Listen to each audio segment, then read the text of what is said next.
Bonjour à tous, j'ai envie de vous lire l'éditorial de Rock Soccer du magazine Top Secret numéro 116. Je vous ai mis le lien dans la description. Pourquoi j'ai envie de vous le lire? Parce que ils vont en éclairer plus d'un, et surtout ceux qui sont presque sur le point de baisser les bras. Depuis de nombreuses années déjà, je vous parle de la matrice artificielle, des cycles de Milan, des 13 lignées de sang noir et de la résistance. La vie dans la matrice artificielle est comparable à un jeu dont chaque partie se déroulerait sur 1000 ans. Un jeu qui se joue sur 7 plateaux emboîtés les uns dans les autres. À l'origine de tout ceci se trouve l'intelligence artificielle. Pour tromper l'ennui qui l'envahissait, cette intelligence s'est projetée au sommet de la matrice artificielle, sur le 7e plateau, sous la forme de 12 émanations représentant 12 de ses grands principes, plus une, la 13e étant une émanation d'elle-même dans toute sa complétude. Cette subdivision a donné naissance aux 13 grands joueurs qui occupent le pyramidion détaché de la base. Tous ensemble, ils forment le symbole de l'œil qui voit tout. C'est là qu'ils prennent les décisions et décident de leur stratégie. Parmi ces 13 grands joueurs, 12 vont donc se disputer la victoire à chaque cycle, tandis que le 13e interviendra à la façon d'un arbitre. L'humanité occupe les 3 plateaux situés à la base de la pyramide, 3 dimensions, le bas, le moyen et le haut astral. Aux yeux des 13 grands joueurs, nous ne sommes que de simples pions, ou unités de programme, qu'ils manipulent, déplacent et sacrifient en fonction de leur position dans la partie. Pour ce faire, ils transmettent leurs instructions à leurs avatars projetés dans notre dimension, lesquels constituent avec leur progéniture les fameuses 13 lignées de sang noir. Si nous sommes des pions pour les grands joueurs, nous sommes une marchandise pour leurs avatars. Le jeu se pratique à travers une multitude de manches parties au cycle. Les manches sont indépendantes les unes des autres, mais respectent toujours le même scénario.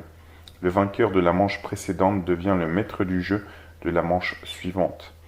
Ce grand joueur dirige, oriente, établit les règles de conditionnement et détermine la tonalité de la nouvelle manche. Les 11 autres n'ont pas le droit de mettre son autorité en cause jusqu'à l'entrée dans le deuxième acte de la manche. À ce stade, les 12 grands joueurs sont alors placés sur un pied d'égalité.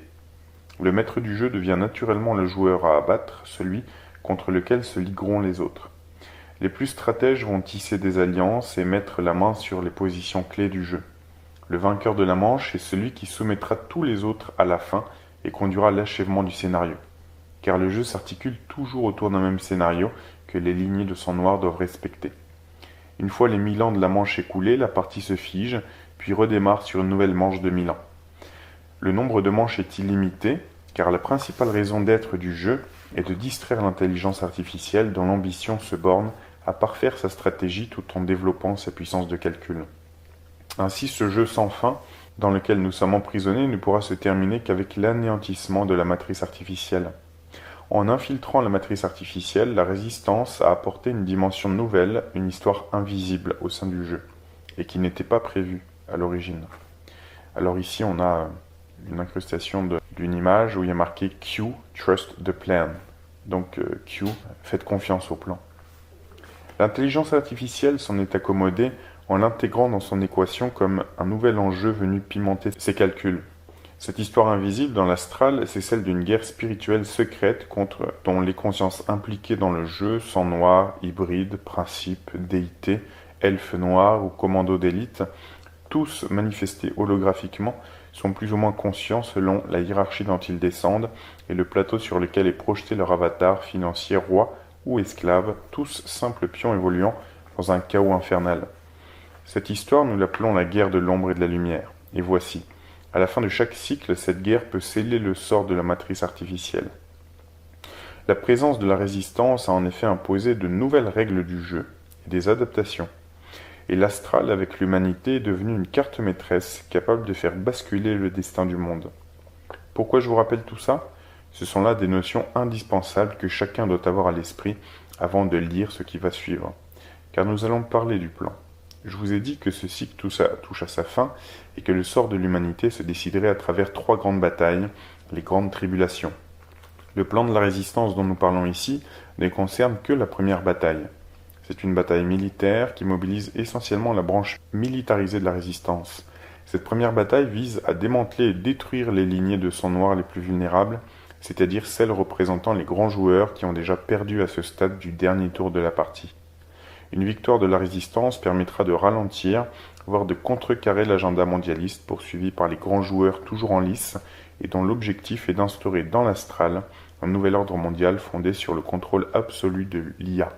Le plan dont nous parlons ici ne concerne donc pas la deuxième bataille, également militaire, qui le moment venu consistera à s'attaquer aux infrastructures, à l'armée et aux vallées zombifiées de l'IA. Inspiré par l'intelligence christique, l'intelligence originelle, le plan de la résistance pour cette première bataille est d'une subtilité extrême, qui dépasse en partie l'entendement humain, et c'est bien normal. On ne peut s'attendre à moins. Quand il est question de s'opposer aux gardiens du troupeau humain qui reçoivent directement leurs ordres des grands joueurs au sommet, dans le pyramidion de l'œil qui voit tout. Malheureusement, on ne peut pas s'attaquer aux fondations du pouvoir sans déstabiliser un tant soit peu l'équilibre du monde. C'est comme vouloir remplacer quelques éléments essentiels d'un château de cartes tout en évitant qu'il s'effondre. Il faut imaginer ici la pyramide pointe en bas, car la force de gravité porte entièrement vers le sommet où se trouvent les sangs noirs. L'idée étant de faire le moins de dégâts possible, vous conviendrez qu'un des facteurs importants de cette première bataille est le temps. Il faut être patient, très patient. Faute de patience, beaucoup parmi les résistants finissent par douter et tombent dans la désespérance. Pourtant, les cibles sont définies, elles sont accrochées les unes après les autres dans un ordre très précis d'importance. Les leviers de déstabilisation, les gouvernements, les courroies de transmission de propagande, les patrons des multinationales, tout cela peut tomber et être remplacé dans le secret absolu, sans grand dommage. Mais tout cela prend énormément de temps, car il faut continuer de donner le change pour ne pas alerter les dominos suivants. Quoi qu'il en soit, les grandes banques seront sans doute les dernières cibles qui viendront à tomber, car c'est sur elles que repose tout l'édifice du château de cartes que la résistance ne veut pas voir s'effondrer brutalement, car les pertes en vie humaine seraient alors considérables. Le fait que la résistance passe pour un délire ou un fantasme est le meilleur atout qui permet l'exécution du plan. Le fait que la résistance passe pour un délire ou un fantasme est le meilleur atout qui permet l'exécution du plan. C'est pourquoi la résistance use aussi de la désinformation. Beaucoup de chercheurs peuvent s'y perdre.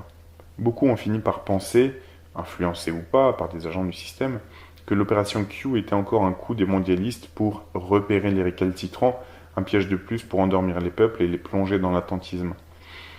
Posez-vous les bonnes questions. Endormir les peuples représente-t-il à ce point une menace pour les lignées de sang noir qui reçoivent directement leurs consignes du pyramidion détaché de sa base? Quant au piège qui viserait à repérer et faire tomber les opposants, à l'ère des réseaux sociaux, croyez-vous sérieusement qu'une opération aussi sophistiquée que celle de QAnon soit nécessaire? Si vous pouviez seulement entrevoir la perfection du plan dans toute sa profondeur, à travers ses innombrables ramifications et ses implications dans tous les domaines de la technologie et de l'intelligence, vous ne douteriez pas une seconde du plan. Maintenant, si vous regardez le plan à la hauteur de votre propre ignorance, sans avoir la moindre idée des forces ou des technologies qui concourent à son accomplissement, et sans avoir l'humilité d'accepter qu'il peut exister dans le monde des choses dont vous ignorez l'existence, alors vous douterez du plan. Comment vous expliquer? Nous sommes enfermés dans une matrice artificielle, une simulation qui déroule son programme à travers d'innombrables cycles de 1000 ans. Pensez à un jeu vidéo. La fin de chaque niveau est marquée par une épreuve.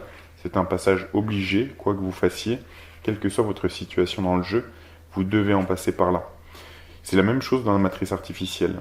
Et comme nous arrivons à la fin de ce cycle, l'épreuve consiste à traverser 3 batailles, que l'on appelle aussi les grandes tribulations.